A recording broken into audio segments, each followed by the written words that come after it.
Breaking news है। हैदराबाद मां से शेयर कई पिया इतलात वारे सूबाई वज़ीर शर्जील इनाम मेमण तुलसीदास पंपिंग स्टेशन जो दौरो किया। इन भेरे सॼे मुल्क में बरसातूं पयूं आहिनि। सिंध में बरसातुनि सबब तमाम वॾो नुक़सान थियो आहे। शर्जील इनाम मेमण जो इहो चवणु हुयो त हैदराबाद में 3 ॾींहनि अंदरि 250 मिलीमीटर बरसात पई आहे। पानी निकाल लाइ DC तमाम घणी मेहनत कई है।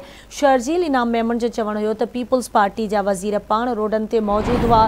कुछ हंधनि ते पानी मौजूदु आहे। बरहाड़ी वारनि इलाइक़नि जी सूरतहाल ख़राब आहे। उते भी पानी निकाल जो कम हली रहियो आहे। जिते ज़रूरत पवंदी उन्हनि खे इलाइक़नि खे आफ़त सटियल करार ॾिनो वेंदो।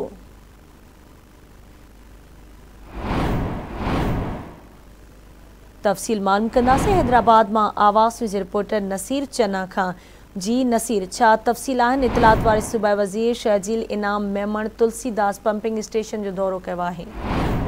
जी गज़ाला इतलात खाते जो सूबाई वज़ीर शर्जील इनाम मेमण डिप्टी कमिश्नर हैदराबाद फवाद गफ़ार सां गॾिजी तुलसीदास पंपिंग स्टेशन जो दौरो कयो। उन दौरान सूबाई वज़ीर मीडिया सां ॻाल्हि ॿोल पिणु कई। संदसि चवणो त बरसातूं पूरे पाकिस्तान में पयूं आहिनि। सिंध में हेवी स्केल सां काफ़ी नुक़सान थियो आहे। हैदराबाद में 3 ॾींहनि में 250 मिलीमीटर बरसात रिकॉर्ड थी चुकी है। पानी निकालीअ लाइ जेको आहे कमु आहे उहो हलंदड़ आहे। मशीनूं लॻल आहिनि। मुख़्तलिफ़ इलाइक़नि मां पानी निकाल थी रहियो आहे। सूबाई वज़ीर जो चवणो त ॿेड़ाई वारनि इलाइक़नि में जी जेका सूरत हाल आहे उहा तमामु घणी ख़राबु आहे। आपातगारनि खे अरबे रुपयनि जो नुक़सान थियो आहे।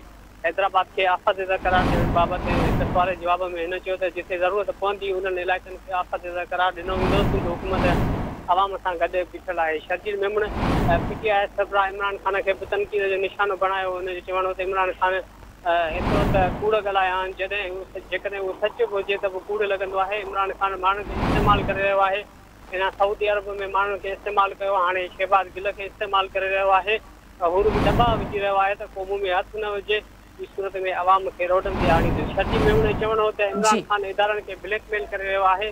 इलेक्शन कमीशन के रद्दमाल करण जी कोशिश करे रहियो आहे। केतिरे डप आहे त हुनजे नामज़दगी कागज़ रद्द न कया वञनि। जी ठीक है, मुझ मेहरबानी नसीर अपडेट करण जे लाइ।